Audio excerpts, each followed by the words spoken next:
राजा दशरथ ने आज राज दरबार में बैठे हुए शीशा देखा है। आज लगा सिर पर जो मुकुट धरा हुआ है वह टेढ़ा है। उसे सीधा करने लगे तो देखा कि कान में एक बाल भी सफेद है। मानो बुढ़ापा मेरे कान में कह रहा है, सबके सामने नहीं। बूढ़ा हो गया है तो दशरथ कुछ आगे का सोच। तेरा मुकुट टेढ़ा हो गया है, मानो अब ये मुकुट किसी और सिर पर जाना चाहिए। कैसी सुनहरी सोच है राजा की। मुख तो हम भी रोज देखते हैं, लेकिन उसे भविष्य की चिंता मन में आ गई है कि मुझे इस वक्त अपना को भविष्य बनाना चाहिए। मुझे अपनी कुछ सोच विचार करनी चाहिए। जीवन की घटनाएं बदल गई। इतनी सी बात से घटनाक्रम बदल गया। सब कुछ ठीक चल रहा था, लेकिन आज शीशे ने दो चीजें दिखा दी। एक तो सिर पर धरा हुआ मुकुट टेढ़ा हो गया है, और दूसरे कान का बाल सफेद हो गया है। मानो बुढ़ापा कान में मेरे आके तो बोल रहा है, दशरथ तू बूढ़ा हो गया है, कुछ आगे की सोच। विचार विमर्श होने लग गई साक्षी। आज ये सब कुछ अपने बड़ा है।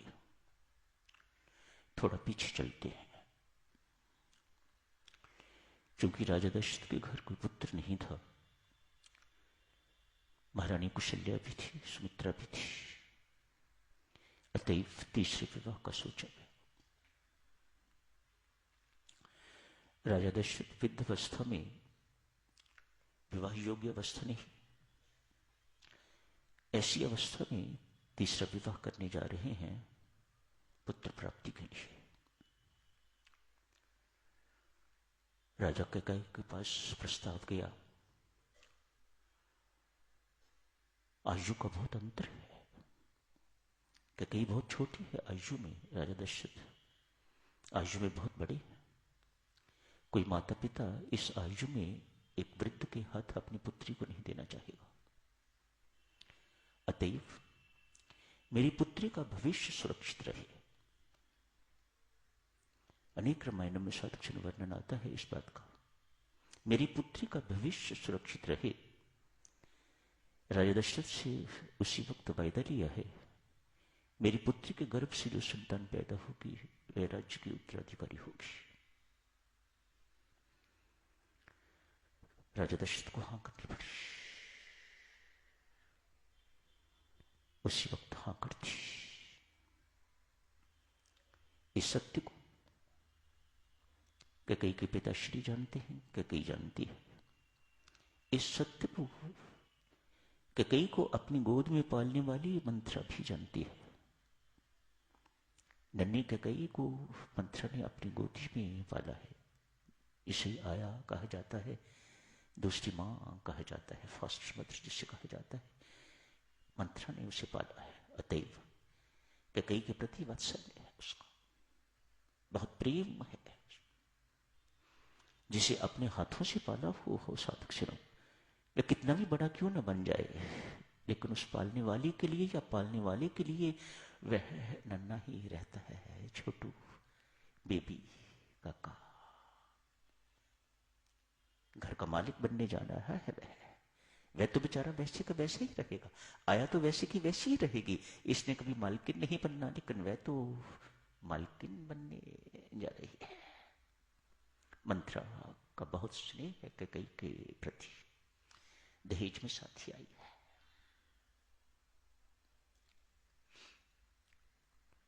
इस सत्य को साधु महर्षि वशिष्ठ भी जानते हैं। राजा दशरथ ने कैकेयी के पिताश्री से वायदा किया हुआ है। आज परिस्थिति क्या उत्पन्न हुई है। दशरथ का मन साफ नहीं है इस वक्त, ऐसा लगता है देवीय सज्जनों। मैं तो बहुत छोटा हूं, छोटा मुंह है, ऐसी बातें कर नहीं सकता। लेकिन संतों महात्माओं की ऐसी विचारधारा है, जिन्होंने रामायण जी का विश्लेषण किया है, उनकी विचारधारा इस प्रकार की है। अंतर्द्वंद है उसके मन में, मन साफ नहीं है इस वक्त। भरत ननिहाल में है। ऐसी क्या इमरजेंसी है कि कल ही राज्याभिषेक हो? माह तो ठीक है, चैत्र मास चुना है, बहुत अच्छी बात है, लेकिन ऐसी इमरजेंसी क्या है कि कल ही राज्याभिषेक किया जाए? भरत वह नहीं है। कैकेयी को साथ नहीं लिया गया, मंथरा को साथ नहीं लिया गया, दोनों को सूचना नहीं है, और कल राज्याभिषेक होने जा रहा है। तैयारियां शुरू हो गई हैं, भव्य तैयारियां शुरू हो गई हैं, लेकिन कैकेयी को साथ नहीं लिया गया, और ना ही मंथरा को इस बात का बोध है। मंथरा इस बात से बहुत चिढ़ गई। ये क्या बात है? कहीं राजा दशरथ के मन में ये बात बहुत स्पष्ट दिखाई देती है साधकजनों। राजा दशरथ इस अवसर का लाभ लेना चाहते हैं, उन्हें शक है। एक और मेरा वायदा है कि कैकेयी की कोख से जन्मा हुआ पुत्र राज्य का उत्तराधिकारी होगा। दूसरी ओर कुशल्या के यहां ज्येष्ठ पुत्र पैदा हुआ है। दूसरी परंपरा यह है कि इस राज्य का उत्तराधिकारी ज्येष्ठ पुत्र ही होगा। राम मुझे ही स्वीकार्य नहीं है, सारी प्रजा को स्वीकार्य है। इस वक्त वे ये भी सोच रहा है कि तीनों माताओं को भी, मंत्रियों को, पंचों को, अभी आपने पढ़ा है, सबको स्वीकार्य है। हर प्रकार से राम योग्य है। लेकिन दूसरी ओर मैंने वायदा किया हुआ है कैकेयी के पिताश्री के साथ कि कैकेयी की कोख से जो संतान जन्मेगी वह मेरे राज्य की उत्तराधिकारी होगी। राजा दशरथ इसलिए फटाफट जल्दी में है, ये सब कुछ तत्काल होना चाहिए, कहीं कोई समस्या ना खड़ी हो जाए। संत महात्मा यहां फरमाते हैं, साधकजनों हम सबको समझाते हैं, ये सत्य नहीं है, ये राजा दशरथ की सोच ठीक नहीं है। और जहां सत्य को आच्छादित कर दिया जाता है, सत्य को पीछे डाल दिया जाता है, वहां मंगल नहीं हो सकता, वहां अमंगल होके रहेगा। राजा दशरथ की सोच भी सत्य नहीं है।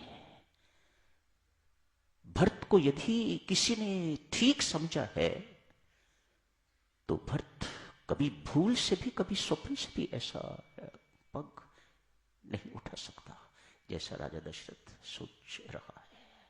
तो संत महात्मा यहां कहते हैं, भक्त जन यहां कहते हैं, राजा दशरथ की सोच ठीक नहीं। और ठोक बजा के कहते हैं, आज भरत यदि यहां होता और उसे ये परिस्थिति उसके सामने आती तो वनगमन कभी ना होता। भरत का चरित्र इतना ऊंचा है, भरत प्रेम इतना दिव्य है, भ्रातृ प्रेम इतना दिव्य है देवी सज्जनों, ये सिचुएशन कभी अराइज ना होती। आज की घटनाएं आपने पढ़ी, कल देखिएगा क्या होता है। तो यही समाप्त करने की इजाजत दीजिएगा। धन्यवाद।